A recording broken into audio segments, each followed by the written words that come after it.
আজকে তৈরি করব একদম নতুন একটা রেসিপি।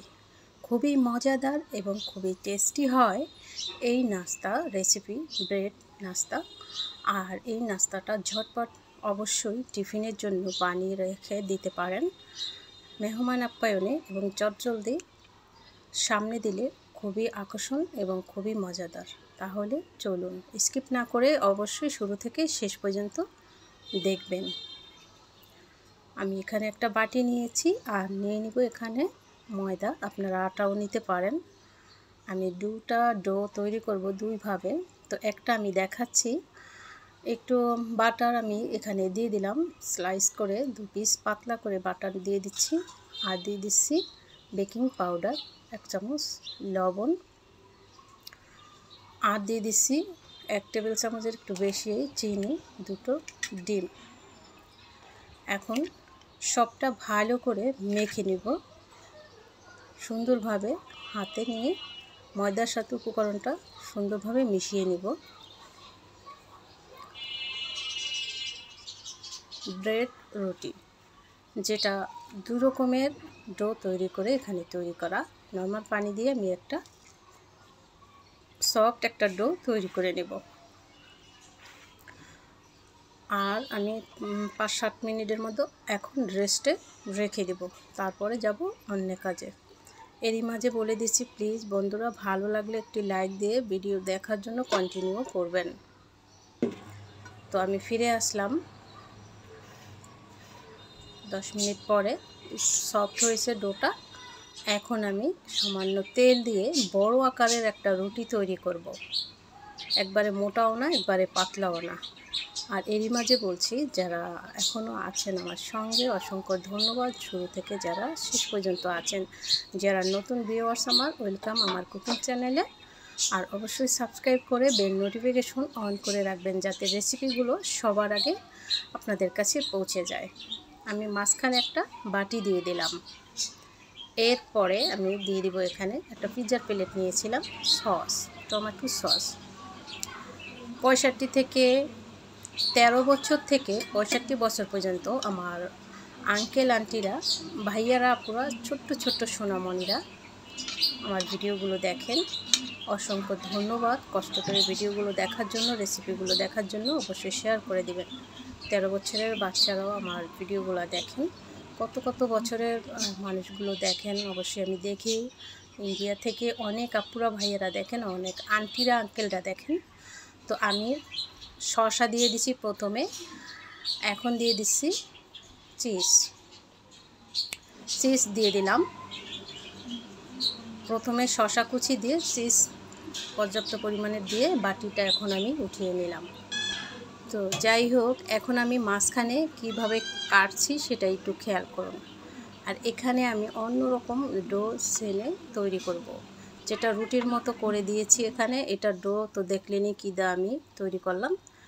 আর আরেকটা ডো আলাদা তৈরি করছি, সেটা রুটি হবে গোল। সেই ডোতে আছে ইস্ট আর চিনি, হালকা লবণ, হালকা মিষ্টির জন্য চিনি, আর 2 চামচের মতো ইস্ট দিয়ে 4টা রুটি তৈরি করেছি। সেটা আলাদা ইস্ট দিয়ে এই রুটিগুলো তৈরি করবেন। তো এখন দেখুন আমি কি করছি। দেখতে যতটা সুন্দর, মাশাআল্লাহ খেতেও অনেকটা মজার। যে পাতলা রুটিটা আমি আগে এখানে লেচে দিয়েছি, তারপরে শসা এবং ইস্ট দিয়েছি, সেটা ক্রিস্পি হবে। ভাবতে পারেন পিৎজা না, পিৎজাটা থাকে আরও মোটা বা সফট, এটা একদম ক্রিস্পি হবে। তো এটা অন্যরকম একটা নাস্তা।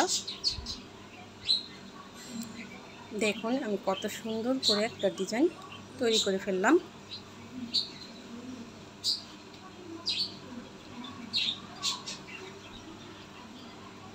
হয়ে গেছে।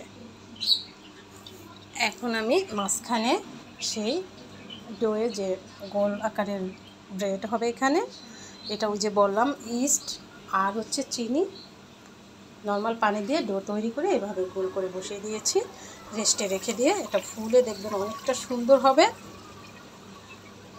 আর এটা ডো কিন্তু আলাদা, আবারও বলছি। এখন ডিমের হলুদ অংশটা একটু দিয়ে দিচ্ছি, একটা কালার আসবে সুন্দর করে।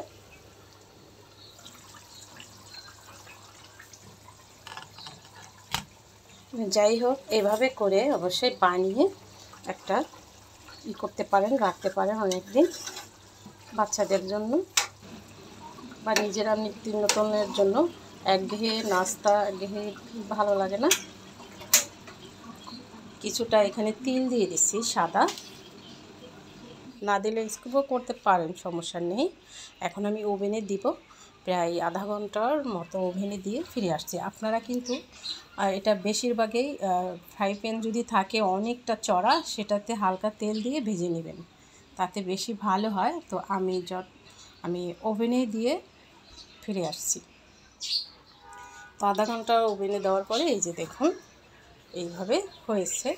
মাশাআল্লাহ, কতটা ক্রিস্পি হয়েছে, নিচের রুটিটা দেখেই বোঝা যাচ্ছে। আর উপরের যে পাউরুটি বলেন, ব্রেড, এটা একদম ফুলেছে। ছোট্ট করেছিলাম আর একটু ফুলেছে, কত সুন্দর। ইস্ট দিয়ে এই রুটিগুলো যতক্ষণ রাখতে পারেন আরও ফুলবে। তো আমি স্লাইস করে একটু দেখাচ্ছি খেয়ে। কয়েকজনই খেতে পারবেন এমন একটা নাস্তা তৈরি করে।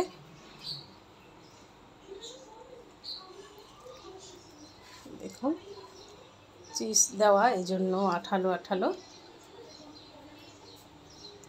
আশা করি অবশ্যই আপনারা ঝটপট বানিয়ে খাবেন আর ফ্রেন্ড সার্কেলদের মাঝে আমার এই রেসিপিগুলো শেয়ার করে দিবেন। আর অবশ্যই আমার সঙ্গে থাকবেন, ভালোবেসে সাপোর্ট করবেন, কমেন্টস করবেন। আপনাদের ভালো ভালো কমেন্টস এবং সাপোর্টে আমার কাজের অনুপ্রেরণা যোগাবে। ভালো থাকবেন। আসসালামু আলাইকুম, আল্লাহ হাফেজ।